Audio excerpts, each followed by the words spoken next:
This is Aldous Huxley, a man haunted by a vision of hell on earth. A searing social critic, Mr. Huxley, 27 years ago, wrote Brave New World, a novel that predicted that someday the entire world would live under a frightful dictatorship. Today, Mr. Huxley says that his fictional world of horror is probably just around the corner for all of us. We'll find out why in a moment. The Mike Wallace Interview, presented by the American Broadcasting Company in association with the Fund for the Republic, brings you a special television series discussing the problems of survival and freedom in America. Good evening. I'm Mike Wallace. Tonight's guest, Aldous Huxley, is a man of letters, as disturbing as he is distinguished. Born in England, now a resident of California, Mr. Huxley has written some of the most electric novels and social criticism of this century. He's just finished a series of essays called Enemies of Freedom, in which he outlines and defines some of the threats to our freedom in the United States. And Mr. Huxley, right off the bat, let me ask you this. As you see it, who and what are the enemies of freedom here in the United States? Well, I don't think you can say who in the United States. I don't think there are any sinister persons deliberately trying to rob people of their freedom. But I do think, first of all, that there are a number of impersonal forces which are pushing in the direction of less and less freedom. And I also think that there are a number of technological devices which anybody who wishes to use can use to accelerate this process of going away from freedom, of imposing control. Well, what are these forces and these devices, Mr. Huxley? I should say that there are two main impersonal forces. The first of them is not exceedingly important in the United States at the present time, though very important in other countries. This is the force which in general terms can be called overpopulation, the mounting pressure of population pressing upon existing resources. This, of course, is an extraordinary thing. Something is happening which has never happened in the world's history before. I mean, let's just take a simple fact that between the time of the birth of Christ and the landing of the Mayflower, the population of the Earth doubled. It rose from 250 million to probably 500 million. Today, the population of the Earth is rising at such a rate that it will double in half a century. Well, why should overpopulation work to diminish our freedoms? Well, in a number of ways. I mean, the experts in the field, like Harrison Brown, for example, pointed out that in the underdeveloped countries, actually the standard of living is at present falling, that people have less to eat and less goods per capita than they had 50 years ago. And as the position of these countries, the economic position, becomes more and more precarious, obviously the central government has to take over more and more responsibility for keeping the ship of state on an even keel. And then, of course, you're likely to get social unrest under such conditions, with again an intervention of the central government. So that I think one sees here a pattern which seems to be pushing very strongly towards a totalitarian regime. And unfortunately, as in all these underdeveloped countries, the only highly organized political party is the Communist Party, it looks rather as though they will be the heirs to this unfortunate process, that they will step into the position of power. Well, then, ironically enough, one of the greatest forces against communism in the world, the Catholic Church, according to your thesis, would seem to be pushing us directly into the hands of the communists because they are against birth control. Well, I think this strange paradox probably is true. There is it's an extraordinary situation, actually. I mean, one has to look at it, of course, from a biological point of view. The whole essence of biological life on Earth is a question of balance, and what we have done is to practice death control in a most intensive manner without balancing this with birth control at the other end. Consequently, the birth rates remain as high as they were, and death rates have fallen substantially. All right, then. So much for the time being, anyway, for overpopulation. Another force that is diminishing our freedoms. Well, another force which I think is very strongly operative in this country is the force of what may be called over-organization. As technology becomes more and more complicated, it becomes necessary to have more and more elaborate organizations, more hierarchical organizations. And incidentally, the advance of technology has been accompanied by an advance in the science of organization. It's now possible to make organizations on a larger scale than was ever possible before. And so that you have more and more people living their lives out as subordinates in these hierarchical systems controlled by bureaucracies, either the bureaucracies of big business or the bureaucracies of big government. Now, the devices that you were talking about, are there specific devices or methods of communication which diminish our freedoms in addition to overpopulation and over-organization? Well, there are certainly devices which can be used in this way.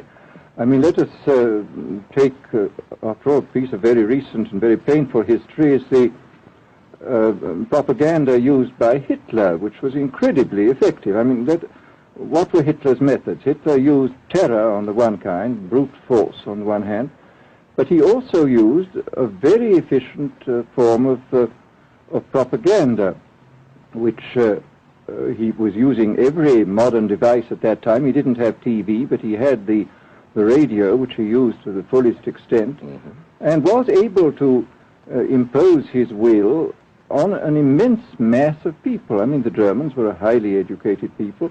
Well, we're aware of all this, but how do you equate Hitler's use of propaganda with the way that propaganda, if you will, is used, let us say, here in the United States? Are you suggesting that there is a parallel? Needless to say, it's not being used in this way now, but the point is, it seems to me, that there are methods at present available, methods superior in some respects to Hitler's method, which could be used in a bad situation. I mean, what I feel very strongly is that we mustn't be caught by surprise by our own advancing technology. This has happened again and again in history. Technology has advanced, and this changes social conditions, and suddenly people have found themselves in a situation which they didn't foresee and doing all sorts of things they didn't really want to do. Well, now, what do you mean? Do you mean that we develop our television, but we don't know how to use it correctly? Is that the point that you're making? Well, at present, the television, I think, is being used quite harmlessly. It's being used, I think, I would feel it's being used too much to distract everybody all the time. But, I mean, imagine, which must be the situation in all communist countries, where the television, where it exists, is always saying the same thing the whole time, is always driving along. It's not creating a wide front of distraction, it's creating a one-pointed drumming in of a single idea all the time. It's obviously an immensely powerful instrument. So you're talking about the potential misuse of the instrument. Exactly. We have, after all technology is in itself morally neutral. These are just powers which can either be used well or ill. It's the same thing with atomic energy. We can either use it to blow ourselves up, or we can use it as a substitute for the coal and the oil, which are running out. You've even written about the use of drugs in this light. Well, now, this is a very interesting subject. I mean, in this book that you mentioned, this book of mine, Brave New World, I postulated a substance called soma, which was a very versatile drug. It would make people feel happy in small doses. It would make them see visions in medium doses, and it would send them to sleep in large doses. Well, I don't think such a drug exists now, nor do I think it will ever exist, but we do have drugs which will do some of these things, and I think it's quite on the cards that we may have drugs which will profoundly change our mental states without doing us any harm. I mean, this is the pharmacological revolution which has taken place, that we have now powerful mind-changing drugs which, physiologically speaking, are almost costless. I mean, they are not like opium or like cocaine, which do change the state of mind, but leave terrible results physiologically and morally. Mr. Huxley, in your new essays, you state that these various enemies of freedom, are pushing us toward a real-life, brave new world, and you say that it's awaiting us just around the corner. First of all, can you detail for us what life in this brave new world which you fear so much, or what life might be like? Well, to start with, I think this kind of the dictatorship of the future, I think will be very unlike the dictatorships which we've been familiar with in the immediate past. I mean, take another book prophesying the future, which was a very remarkable book, George Orwell's 1984. Well, this book was written at the height of the Stalinist regime and just after the Hitler regime. And there he foresaw a dictatorship using entirely the methods of terror, the methods of physical violence. Now, I think what is going to happen in the future is the dictators will find, as the old saying goes, that you can do everything with bayonets except sit on them. That if you want to preserve your power indefinitely, you have to get the consent of the ruled. And this they will do partly by drugs, as I foresaw in Brave New World, partly by these new techniques of propaganda. They will do it by bypassing the sort of rational side of man and appealing to his subconscious and his deeper emotions and his physiology even, and so making him actually love his slavery. I mean, I think this is the danger, that actually people may be in some ways happy under the new regime, but they will be happy in a situation where they oughtn't to be happy. But let me ask you this. You're talking about a world that could take place within the confines of a totalitarian state. Let's become more immediate, more urgent about it. We believe, anyway, that we live in a democracy here in the United States. Do you believe that this brave new world that you talk about could, let's say in the next quarter century, the next century, could come here to our shores? I think it could. I mean, that's why I feel it's so extremely important here and now to start thinking about these problems, not to let ourselves be taken by surprise by the new advances in technology. I mean, for example, in regard to the use of the drugs, we know there's enough evidence now for us to be able, on the basis of this evidence and using a certain amount of creative imagination, to foresee the kind of uses which could be made by people of bad will with these things, and to attempt to forestall this. And in the same way, I think with these other methods of propaganda, we can foresee and we can do a good deal to forestall. I mean, after all, the price of freedom is eternal vigilance. You write in Enemies of Freedom, you write specifically about the United States. You say this, writing about American political campaigns. You say, all that is needed is money and a candidate who can be coached to look sincere. Political principles and plans for specific action have come to lose most of their importance. The personality of the candidate, the way he is projected by the advertising experts, are the things that really matter. Well, this is, during the last campaign, there was a great deal of this kind of statement by the advertising managers of the campaign parties, this idea that the candidates had to be merchandised as though they were soap or toothpaste, and that you had to depend entirely on the personality. I mean, the personality is important, but there are certainly people with an extremely amiable personality, particularly on TV, who might not necessarily be very good in positions of political trust. Well, do you feel that men like Eisenhower, Stevenson, Nixon, with knowledge of forethought, were trying to pull the wool over the eyes of the American public? No, but they were being advised by powerful advertising agencies who were making campaigns of a quite different kind from what had been made before. And I think we shall see probably all kinds of new devices coming into the picture. I mean, for example, this thing which got a good deal of publicity last autumn, subliminal projection. I mean, as it stands, this thing, I think, is of no menace to us at the moment.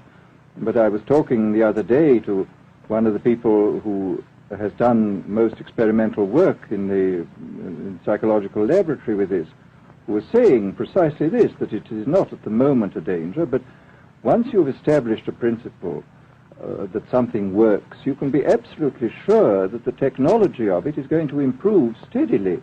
And I mean, his view of the subject was that, well, maybe they will use it to some extent in the 1960 campaign, but they will probably use it a good deal and much more effectively in the 1964 campaign, because this is the kind of rate at which technology advances. And we'll be persuaded to vote for a candidate that we do not know that we are being persuaded to vote for. Exactly. I mean, this is the rather alarming feature, that you're being persuaded below the level of choice and reason. In regard to advertising, which you mentioned just a little ago, in your writing, particularly in Enemies of Freedom, you attack Madison Avenue, which controls most of our television and radio advertising, newspaper advertising, and so forth. Why do you consistently attack the advertising agency? Well, no, I think that advertisement plays a very necessary role, but the danger, it seems to me, in a democracy is this. I mean, what does a democracy depend on? A democracy depends on the individual voter making an intelligent and rational choice for what he regards as his enlightened self-interest in any given circumstance.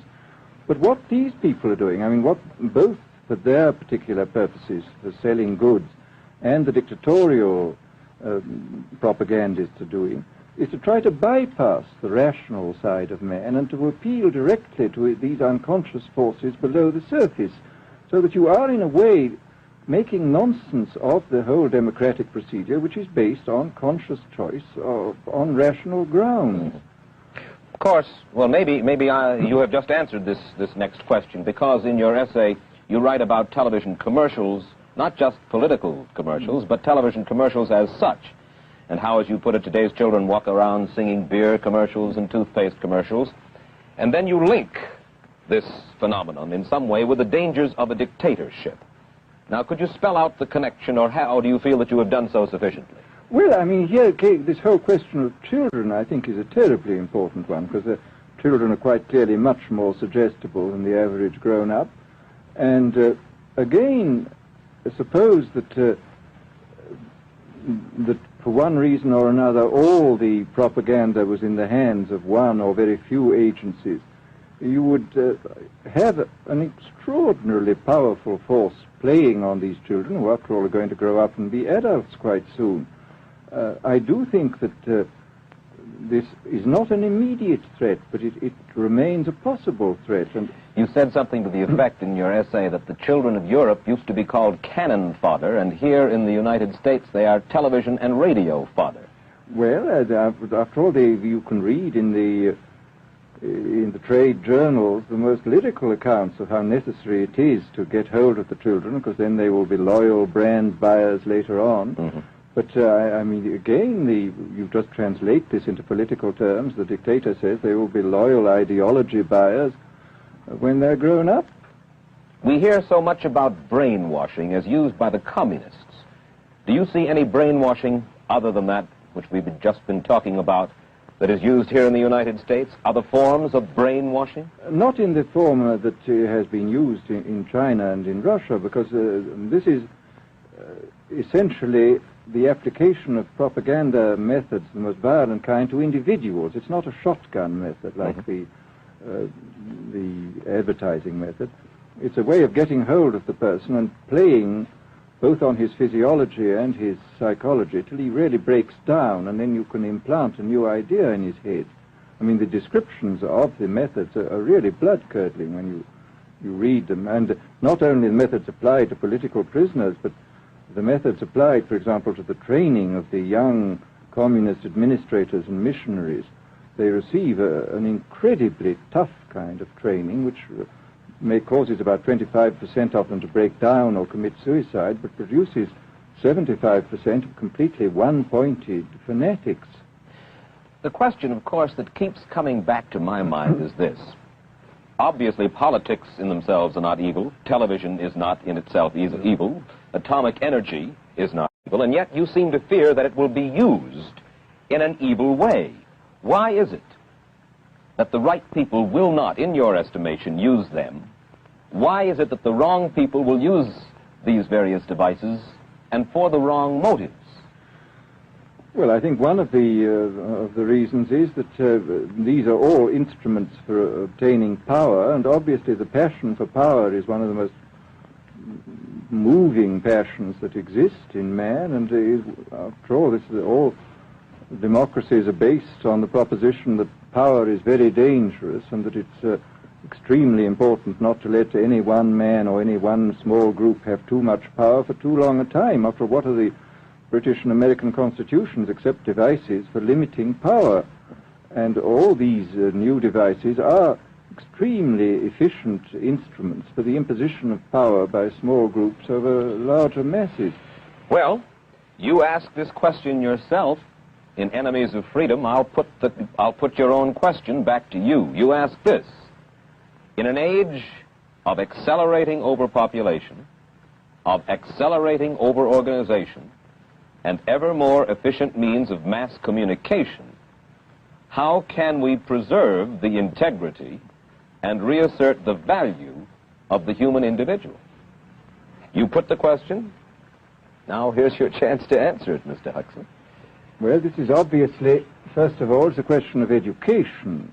I think it's terribly important to insist on individual values. I mean, there is a tendency, as you probably read a book by White, The Organization Man, a very interesting, valuable book, I think, where he speaks about the new type of group morality, group ethic, which speaks about the group as though the group was somehow more important than the individual. But this seems, as far as I'm concerned, to be in contradiction with what we know about the genetical makeup of human beings, that every human being is unique. And it is, of course, on this genetical basis that the whole idea of the value of freedom is based. And I think it's extremely important for us to stress this in all our educational life. And I would say it's also very important to teach people to be on their guard against the sort of verbal booby traps into which they're always being led, to analyze the kind of things that are said to them. Well, I think there is this whole educational side, and I think there are many more things that one could do to strengthen people and to make them more aware of what was being done. You're a prophet of decentralization. Well, yes, if this is feasible. It's one of the tragedies, it seems to me. I mean, many people have been talking about the importance of decentralization in order to give back to the voter a sense of direct power. I mean, the voter in an enormous electorate feels quite impotent, and his vote seems to count for nothing. This is not true where the electorate is small and where he is dealing with a group which he can manage and understand. And if one can, as Jefferson, after all, suggested, break up the units into smaller and smaller units and so get a real self-governing democracy. Well, that was all very well in Jefferson's day, but how can we revamp our economic system and decentralize and at the same time meet militarily and economically the tough challenge of a country like Soviet Russia? Well, I think the answer to that is that there are, it seems to me that industrial production is of two kinds. I mean, there are some kinds of industrial production which obviously need the most tremendously high centralization, like the making of automobiles, for example.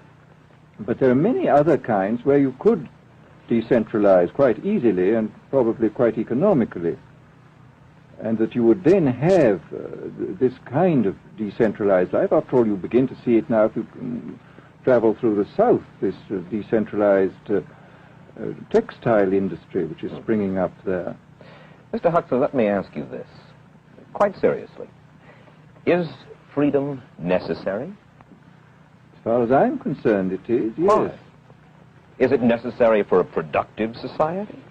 Yes, I should say it is. I mean, a genuinely productive society. I mean, I think you could produce plenty of goods without much freedom, but I think the whole sort of creative life of man is ultimately impossible without a considerable measure of individual freedom, that initiative, creation, all these things which we value, and I think value properly, are impossible without a large measure of freedom. Well, Mr. Huxley, take a look again at the country which is in the stance of our opponent anyway it would seem to be there, Soviet Russia.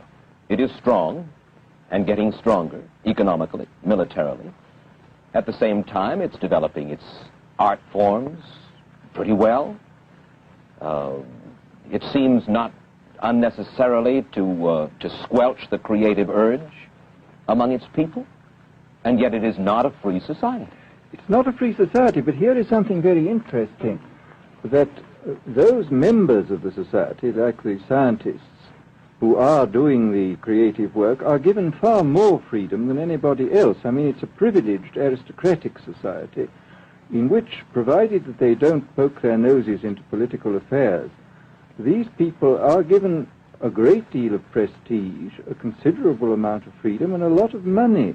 I mean, this is a very interesting fact about the new Soviet regime, and I think what we're going to see is a people on the whole with very little freedom, but with an oligarchy on top enjoying a considerable measure of freedom and a very high standard of living.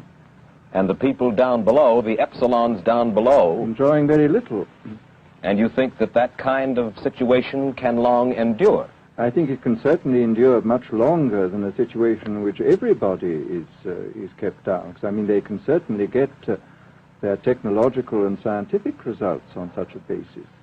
Well, the next time that I talk to you then, perhaps we should investigate further the possibility of the establishment of that kind of a society, where the drones work for the queen bees up above. Well, but yes, but I must say I still believe in democracy. If we can make the best of the creative activities of the people on top, plus those of the people on the bottom, so much the better.